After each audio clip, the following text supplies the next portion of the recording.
Hi, I'm Tim, And I'm Jennifer. and we're the Owens Group.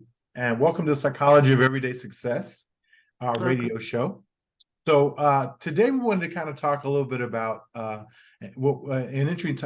interesting topic to us. I want to start by asking this question, though, of you as the audience. What do you do for fun? Take a minute and think about that for just a second. What do you do for fun? When was the last time you actually had some fun? Right? Um, Interestingly enough, Jen and I, we when we meet a new couple or we make a new friend, we sometimes ask that question, right, Jen? What do you do for Yes. fun? And often people have difficulty answering that. hmm Interestingly enough, people stop and they go, I don't know. They look at each other and they go, when is the last time we had fun? hmm Yeah. So Or they might say, we watch movies. yeah, we watch a lot of TV, which is cool. Not no judgment, but that's not active fun. That's just kind of relaxing and that sort of thing, which is often important as well. But our topic today is seven benefits of play for adults. Seven hmm benefits of play for adults. Um, so how is play related to psychology of everyday success? Jen, you want to talk about that a little bit? Sure. I think play is related to success because being able to do play on a daily basis and to be able to create a balance between work and fun is necessary. All work and no play makes Jack a dull boy. Yeah, makes Jack So a dull person and sometimes uh really hard to be around, right? exactly. And Um, I think it really tenses you up and makes yeah, you kind of boring if you don't learn how to play. for sure. So being able to find time to you know, understand that first that success is not just always about achievement and goals, but sometimes it's about finding a moment to moment enjoyment. Exactly. We talk about comprehensive success, right? Or whole life success, right? And what do we accomplish really if we get all of our goals accomplished, but we don't really figure out how to enjoy ourselves in that process, how to really experience success, not just hmm achieve it. So that's there are a lot of people who find real success in life, but end up, in all honesty, many of them suicidal or doing things that totally disrupt their lives. And hmm so it's really important that we figure out how do we really play in a healthy way, and create that balance. We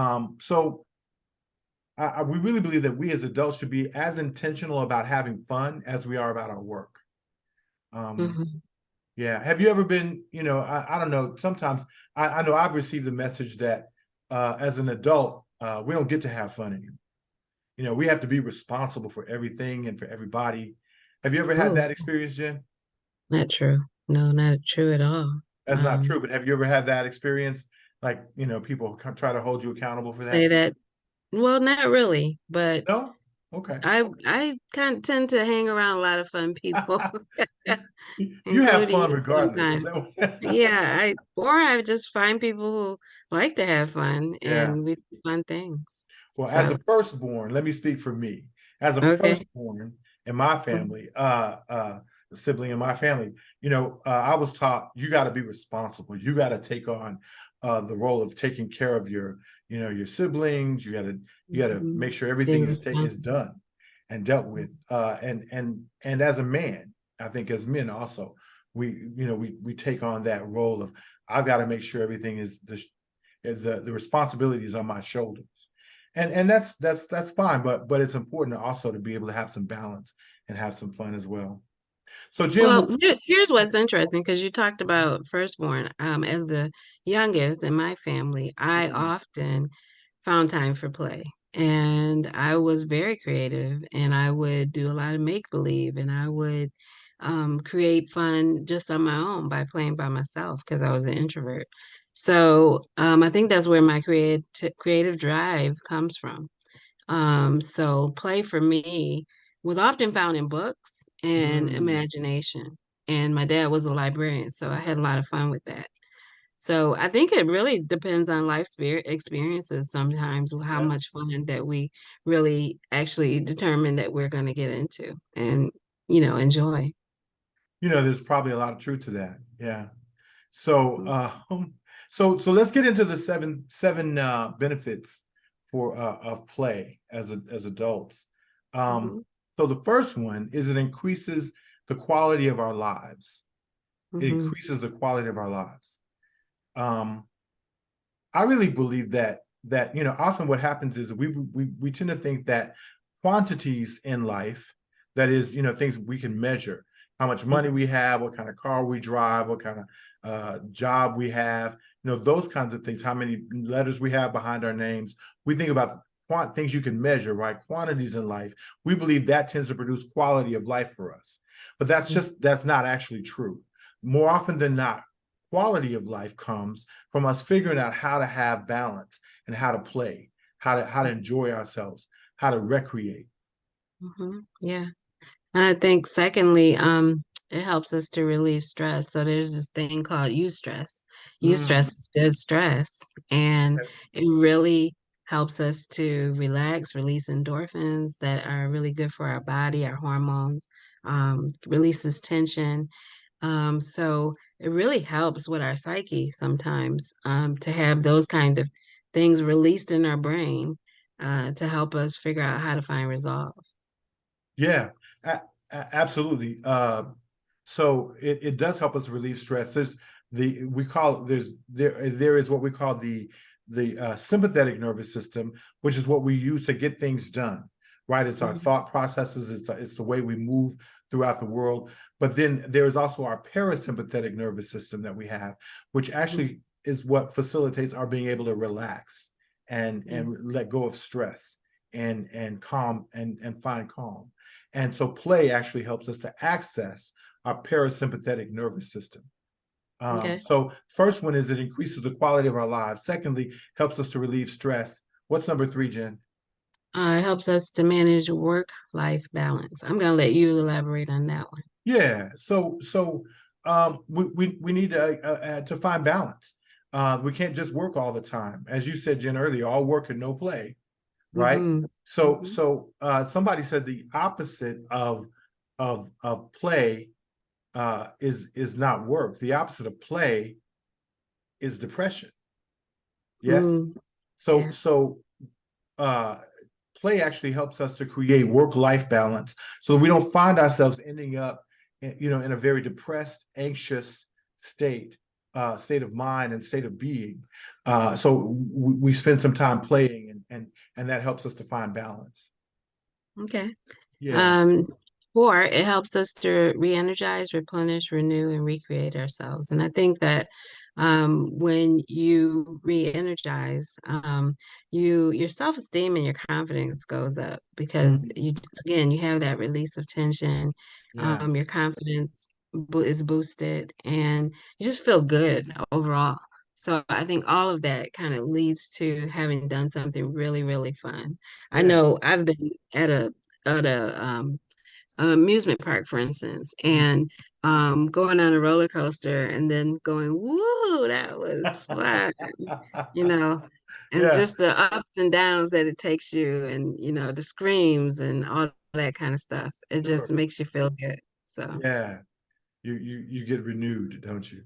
The hmm. whole the word recreation really is about recreation, Hmm. recreating ourselves, Yeah. replenishing ourselves, renewing ourselves. So that's number four. Number five is it helps us to tap into our inner resilience during difficult times. So Hmm. things get tough, right? But if we spend some time playing, it actually helps us to be more resilient. Actually, it facilitates creativity for us. Sure does. More often than not, creativity happens as a result of playing, as a Hmm. result of spending time relaxing and enjoying yourself. And what's interesting is your brain in the background works to solve problems that you wouldn't probably have been able to resolve otherwise. So it creates resilience and helps us to get through difficult times. How about number 6, Jen? And it produces laughter. Laughter laughter is good medicine. I've heard that over Yeah, and over again. And the reason laughter is good medicine because it releases positive brain energy, like we talked about before, endorphins, dopamine, serotonin, all those good feelings in our body that make us feel release. And that's a good thing. oh, absolutely. The last one is it helps us to heal mentally, emotionally, spiritually, and physically. Yeah. So I don't know. What's your experience with this one, Tim? Yeah. So what we know is that as we have fun, as we play, as we laugh, we heal. Mm-hmm. So as a matter of fact, a lot of the problems that we have, reasons we don't heal sometimes emotionally and spiritually and mentally, even physically, is because we don't spend enough time laughing. Mm-hmm. We don't Yeah. spend enough time having fun and playing. Mm-hmm. And that there's this process that facilitates for us that's not we're not conscious of typically, but it happens automatically. We're kind of self-healing in that way, and play and fun, laughter, those are all important parts to our healing. I think one of the things we have to remember too about play is that you have to be intentional about it. Yeah, And, you have to pull somebody along or you have to go out and do it, even if you're by yourself. sure, So just remember, being intentional about it and making space for it is very sure. important. So really quickly, let's go through all 7 of them. 1, increase the quality of our lives. It helps to increase the quality of our lives. 2, it helps us to relieve stress. 3, it helps us to manage work-life balance. 4, it helps us to re-energize, replenish, renew, and recreate ourselves. 5, it helps us to tap into our inner resilience during difficult times. 6, it produces laughter, which releases positive brain chemistry like endorphins, dopamine, and serotonin. And 7, it helps us to heal mentally, emotionally, spiritually, and physically. Mm-hmm. So we want to encourage you guys, go out and play, have some Go out fun, and play. Have fun. create Woo-hoo. some laughter, yeah, some memories. And we'll talk to you next time. All right. Peace. Have a great one.